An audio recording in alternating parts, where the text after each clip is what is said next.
Hi, I'm Tracy Rosatello. I've been a Rockette or Radio City Rockette for 7 years, and I'm originally from Pittsburgh, Pennsylvania. And my name is Alexis Thiebold. I've been a Radio City Rockette for 5 years now, and I'm originally from West Bloomfield, Michigan. Right. Tell us how both of you got involved in becoming Rockettes. Of course. I started dancing whenever I was 3 years old. So I grew up, dancing and watching the Radio City Christmas Spectacular and the Macy's Day Parade, and I've always dreamed of becoming a Rockette. So I majored in dance at Point Park College, and then I moved to New York City, and I've been in New York for about 7 years, just as long as I've been a Rockette. So. And I grew up in Michigan, just outside of Detroit. So there's been a show in Detroit, the Radio City Christmas Spectacular, was there for 9 seasons consecutively. So I had lots of girlfriends who were Rockettes. I actually, at one point, the Detroit line was 3/4 from my own personal dance studio, Juliana's Academy of Dance. And I went to high school, and then I graduated from there, and I went to NYU, New York University, where I majored in dance as well, at the Tisch School of the Arts. And I got my BFA there, and then I was lucky enough to be cast as a Radio City Rockette right out of college. So I've been doing that for the past 5 years. Wow, that's great. Thank you. What do you like best about being a Rockette? I think just being a part of the tradition. I mean, it's been around since 1933, that we still do 2 numbers in the show that have been around that long. So it's such a tradition in New York, and we're very excited to bring it to Peoria. We hope that it just becomes a tradition for everybody here as well. So I think that's mainly the most amazing part to me. It's the holiday spirit, and we've both grown up with it so much. So to be a part of that and to be able to share that with people all around the country is also very exciting. So to bring such a new production at such a grand scale that is the New York show in the most massive scale we could ever create, that's also very exciting as well. To be part of new productions as well, specifically this one here in Peoria, is really exciting to me. It's really thrilling. You can jump in anytime, too. Do you remember your very first performance as a Rockette, and what was that like? Were you nervous or just playing excited? Definitely. Your first year as a Radio City Rockette is definitely a little bit intimidating at first, and but I mean, just the adrenaline that you have on opening night and whenever the curtain opens is just so amazing. The audience knows why, they are there, and they know that you're standing on that stage as soon as the curtain opens. So it's just so amazing whenever.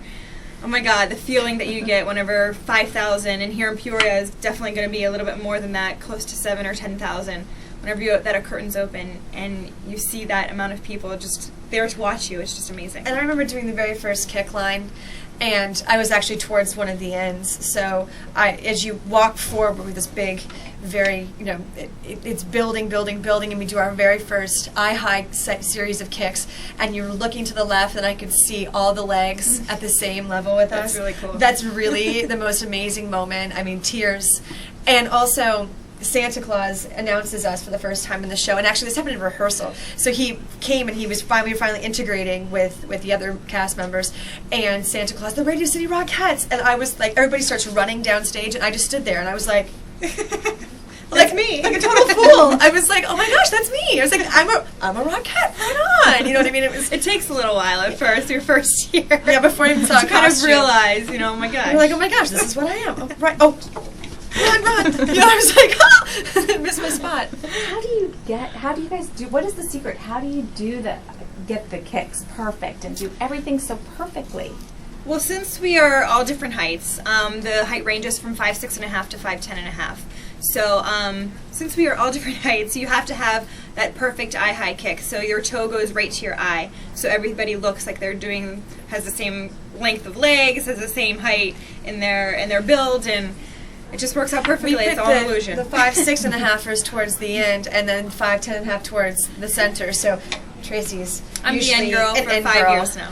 And 6 years now. And I'm more towards the center. So that's also the illusion as well. And we're very closely lined up. Actually, it's the first thing we do the first day of rehearsal is we get our lineup. Mm-hmm. So we're all in our stocking feet, stand flat, and we mush people around until we have like the perfect sort of illusion. Mm-hmm. It's just amazing how everything is an illusion, from the way you're lined up to the costume fittings. You're standing there whenever we do the Parade of the Wooden Soldiers, which has been in the show since 1933, and even your jackets are altered to your height, so everything's in a straight line. So mine might be a little bit shorter, since I'm only 5'6", but the tallest woman in the center of the line, which is 5'10", might be a little bit longer. So everything is just an illusion on stage, so we all look exactly the same height, which is kind of cool. Down to our precision as well. I mean, because we have I think. we have numbers along the front for blocking, and we have letters up the side, so it's a big grid system, and we have colored letters on the floor as well. So not only are we doing this meticulous pinky where's my pinky choreography, vocabulary-wise, but also the formations we're creating are actually like football plays. Like they're X'd out, and we have. They give you a number, they give you a colored line, they give you a number of depth. You have to be on that exact like your point. left foot could be a 2.5 arching HI, and then go moving here, and so that's also another set of precision that people don't know about as well. Yeah. Wow, that's neat. And that's for how many numbers you have to keep everyone straight? How many 8 numbers. 8 numbers. 8 numbers. So there's a lot of choreography on stage as well as off stage. Everything behind the scenes is also choreographed as well, just because you have to be in the same exact route to your change, because there's a piece of scenery coming on the stage, or there's just so much going on. It's over a cast and crew of more than 100 for this arena tour, and it's just going to be huge. So We have very quick costume changes as well, as quick as 30, 60 seconds. Yes. Like we have very quick costume changes as well. How do you do that? I mean, are have a these lot of like help. specially? We have, okay, we a lot have of great help, we have okay. great people. we have a great wardrobe team. help. Magic and ting right And there. it takes a lot of practice too. That's why we have our dress rehearsals and everything like A that. lot of tech rehearsals. I mean, you're going back into your costume, back out on stage doing the number, and rehearsing, your costume change, because you need to be know exactly where you're going, or else you're not going to make crashes. it. We don't want crashes. No booming. How Sometimes often happens. do you how long do you practice? Like, I'm sure it's every day? Is it? Yeah, it's 6 days a week for about 6 hours a day during the rehearsal period. And then we do up to 4 shows. Once opening night happens, we do up to 4 shows a day, 2, 3, or 4, all depending on the day. And then that's 6 days a week as well. So it's a tough 3 months, but it's very fun. We like it. Yes, definitely. Let's go back to the costumes for a minute. Tell us about what you're wearing. I mean, these are the crystals. Are your outfits heavy? Are they hot? Well, and actually not in this weather. We're actually doing fine in this weather. But we've been in Arizona and much warmer places where you're definitely sweltering. But no, this is actually a costume that's not in the show. That's going to be here in PR. This is specifically for all sorts of PR and personal. I think people appearances. recognize us the most as Rockettes Definitely. in these So costumes. we've done most of our promotional things in this. But this is, it's very flashy and fun, and I love this number. We're ready for winter. Yeah, definitely. But it's comfortable. Is that costume heavy? It's a little bit heavy. Not so much. I think they made it a while back to, so we can actually dance in it. But now it's just made for. The funniest thing is the collar. I feel like my head's it's a constantly little forward. awkward. That would be the only thing I'm like, hello, how are you? Hello, how are you? But Well, we do have.